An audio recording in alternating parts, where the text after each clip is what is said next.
Magandang hapon po ate. Maaari po ba namin kayong mahingian ng kaunting impormasyon o kaalaman sa pagiging working student? Oo naman, sige, pwedeng-pwede. Ano pong pangalan nyo? Irene L. Alapan, Ilang taon na po kayo? Saan 22. po kayo nakatira? Dito kami sa Barangay Dolores, Taytay, Rizal. Di ba po working student po kayo? Saan po kayo nag-aaral at saan po kayo nagtatrabaho? Sa Infotech Institute of Arts and Sciences. Nagtatrabaho naman ako sa Hapsan, Marikina. Ano pong course nyo?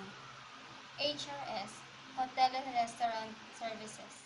Anong oras po yung pasok niyo sa school at sa trabaho? Yung sa school kasi depende. Minsan, 8 a.m. pasok ko. Tapos yung sa trabaho ko naman, 3 p.m. Bakit po kayo nag-working student? Siyempre, kasi yung ate ko lang yung nagtatrabaho sa amin. So, kailangan tulungan ko rin kahit pa paano. Kahit pa konti-konti, pambaon ko. Para mapagpatuloy ko pa rin yung pag-aaral ko.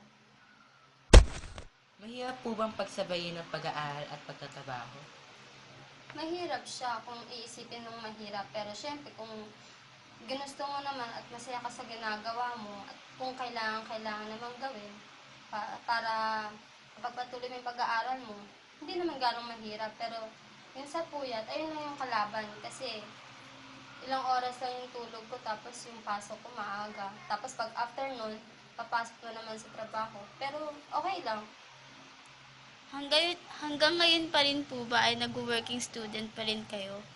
Oo, hanggang March na lang yun kasi malapit na kaming graduate sa May. Ano po ang mensahe nyo para sa mga kabataang kagaya nyo sa kasalukuyang panahon? Ang masasabi ko lang, huwag silang tumigil mangarap. At syempre, kailangan kung talagang gusto nila na makapag-aral, kailangan huwag silang susuko. Kailangan kung kaya naman nila magtrabaho habang nag-aaral, gawin nila. Kasi para din naman sa kinabukasan nila yun eh. Para hindi rin sila mahirapan pag naghanap sila ng trabaho. At least nakapag-aral sila kahit paano. Maraming salamat po sa oras at sa mga ibinahagi ninyong impormasyon tungkol sa pagiging working student. Sana po ay pagpalain kayo. Maraming salamat.